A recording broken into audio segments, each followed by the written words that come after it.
Now we move on to a presentation from our Sustainability Science program. This is a program that focuses on the practical application of science in addressing sustainability issues. You've been hearing presentations that have focused on organizations and organizational analysis and financial analysis. Here we switch gears to using science in solving real-world sustainability problems. And so Greg Hopper is going to talk to us about a problem of air pollution that all New Yorkers face. Dr. Ben Bostick was the faculty advisor. Welcome, Greg, and take it away. Make sure to unmute your mic. Yeah, thank you.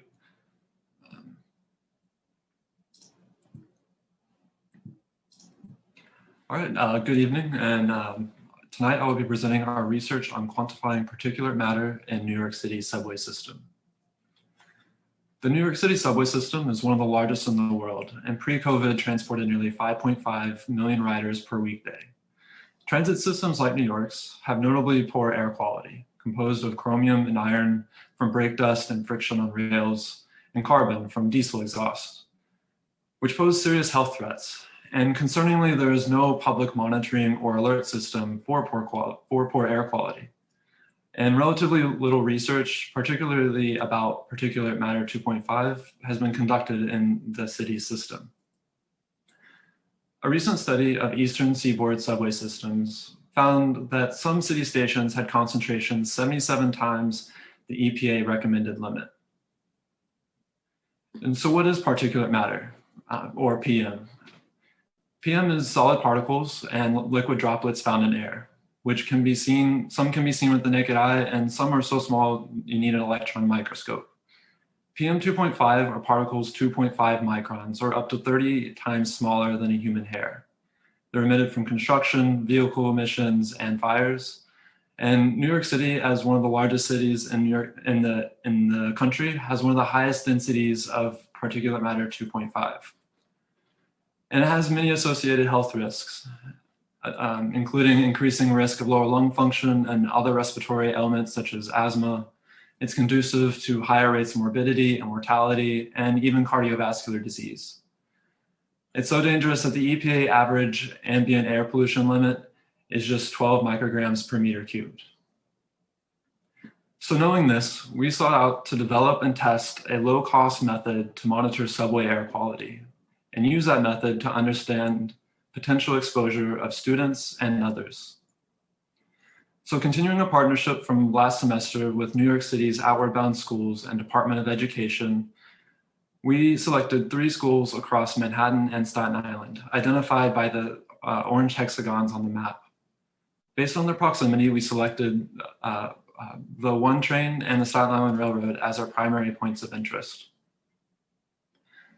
To collect data, we used a low-cost purple air real-time monitoring device that uses dual lasers to count suspended particles. We also used a research-grade ultrasonic personal air sampler, or a UPass, which is also real-time monitoring and also counts particles using light scattering, and has a Teflon filter that catches particles to weigh and calibrate measurements. So to collect it in the field, we utilized a small bag with an open top and a mesh pocket, and situated a purple air sensor to allow airflow, powered by a 5-volt battery pack, accompanied by the UPass, and also a temp top air quality monitor as an additional real-time measure of concentration data. And it also monitored CO2 concentrations. So how do we know the uncalibrated purple air readings are accurate? First, we can compare them to the uncalibrated UPass, the lighter, lower purple and green plotted lines that they generally follow the same peaks and valleys. But just because they line up here doesn't mean they're accurate. Because purple air uses light to count particles and determine particulate matter concentration, humidity, temperature, and pressure influence measurements, which makes calibration essential. So we measured the UPass filter and calibrated the data accordingly. As we can see from this example at 116th Street Columbia University platform, the calibrated purple air and UPass data maintain alignment, letting us know that the measurements are precise and accurate. Here we have a histogram of more than 300 calibrated measurements from all sample platforms and trains. It shows that most pollution concentrations sampled exceed the EPA primary standard. Here we have a set of samples from 168th Street on the one train platform. This station is particularly interesting because the measurements at this station sustain levels over 200 micrograms per meter cubed during our monitoring events. Here we compare air quality across train lines to see if any variations exist between them.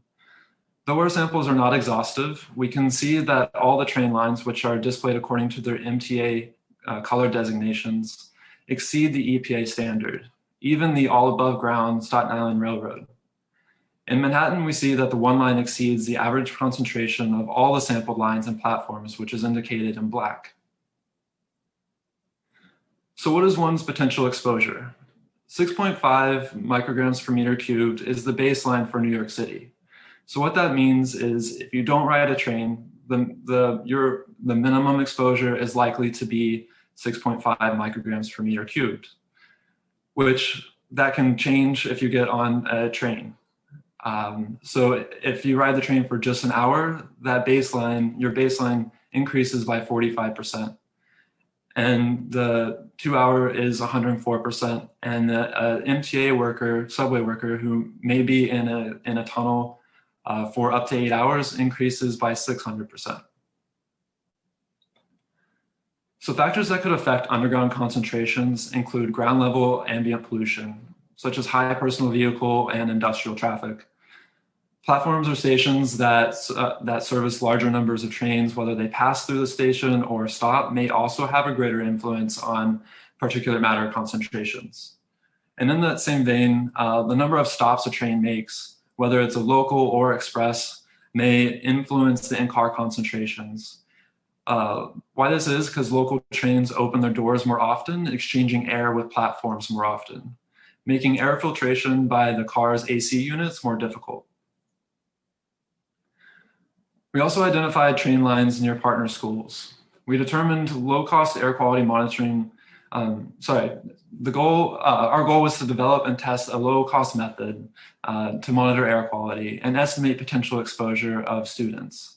So we identified train lines near partner schools, and we determined low-cost air quality monitoring devices such as Purple Air can be an effective and simple means of monitoring air quality. We also, from our sample results, our collections suggest our lines of interest both exceed the EPA standard and the one line concentration averaged above the average of all sampled lines. These high concentrations increasingly expose students, commuters, and workers to dangerous air pollution. So where can our research be expanded? We can improve spatial and temporal monitoring by investigating the effects of seasonality and weather on concentration levels, and identify intermediate solutions, such as the effectiveness of masks to filter particulate matter. We can also identify sources of the dust and effectiveness of removal processes by characterizing the particulate matter and the effectiveness of installing filters to reduce these concentrations. And we can look at how exposure may differ based on your location in a station. How does a station attendant's exposure vary from a tunnel worker? So through our research, we have shown that affordable subway system air quality monitoring is not out of reach and can in fact be done with simple consumer devices. We hope this initial project contributes to further understanding of health implications and the system's air quality for all its users. Thank you. Thank you very much, Greg. Nicely done. I'd like to invite questions for Greg. Please use the raise your hand function.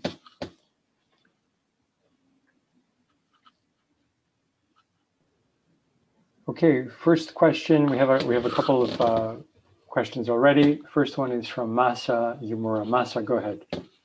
Thank you, Greg, for interesting presentation. I was wondering the biggest cause or root cause that affecting concentrations. And as you can see, the page 13, possible factors affecting concentrations. What is the biggest causation of these factors? The biggest emitter, so recent research by Luglio et al., which was released earlier this year, found that a significant portion of the concentrations were occupied by metal, or metallic particulate matter. And so for our research, we weren't able to characterize, so we can't speak to what our samples indicate, but based on prior research, metal is a prominent aspect of particulate matter, which is very dangerous. So I'd like to follow up on that, Greg, by asking you about the chemical composition of PM2.5. Is all PM2.5 equally harmful, or does the chemical composition matter? The chemical composition matters. I mean, anything that you ingest is not that obviously. I mean, it's not really great for you, but there are more dangerous particles than others. I mean, transition metals have been shown to be contribute to the cardiovascular disease, and which warrants further research. I mean, outside of New York, there have been studies in other subway systems in Barcelona and Taipei, but in New York City, there's few studies on the potential implications. Okay, our next question comes from Sahil. Go ahead, Sahil. Hi, Greg. Thanks for a great presentation. The question that I had is, did you have any opportunity to look into just outside of monitoring the impacts of the particulate matter, what the impacts would be of sourcing the equipment and like the information for recording all this data and the hardware required to record all this data for the local government to be able to invest in this and actually like implement it in the subways, or was that out of the scope of the project? Yeah, well, so that was out of the scope of this project, but it is a project that, so this was an initial a pilot, right? So we were testing to even get it off the ground, see if it was possible and how it would relate. I mean, a lot of times cost is a barrier to implementing these types of programs or this type of testing. So this is a project that could be presented to the city of New York or the MTA administration. It could also be presented to maybe union workers because of their constituents' obviously inherent interest in this, or staff hangers associations as well. Okay, thank you. So, Greg, I'd like to follow up on that and ask you what the cost of one set of this monitoring equipment was, because you talk about, affordable monitoring throughout your presentation, but you don't actually tell us the price tag. Yeah, so the Purple Air Monitor is about $200, and I'm actually unfamiliar with the cost of the UPass.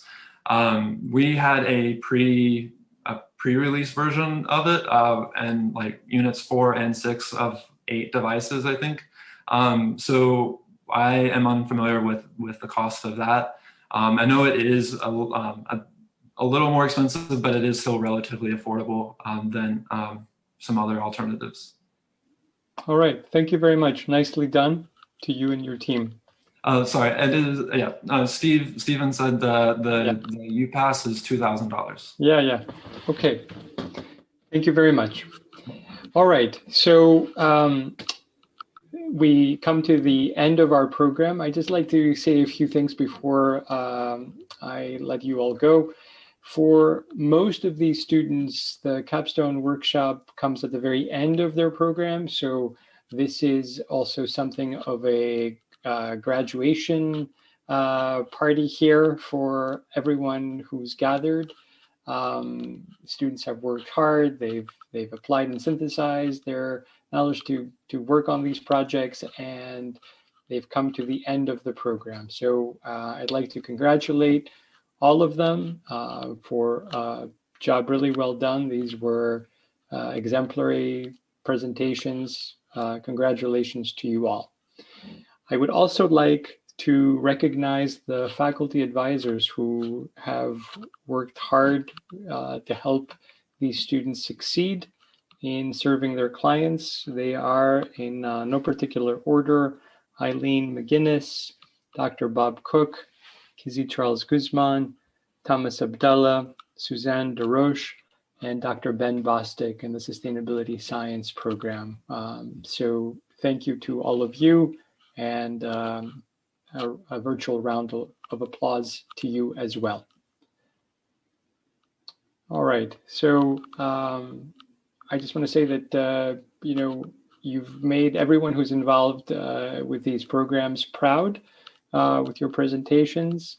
I hope you all feel gratified by the experience and the results.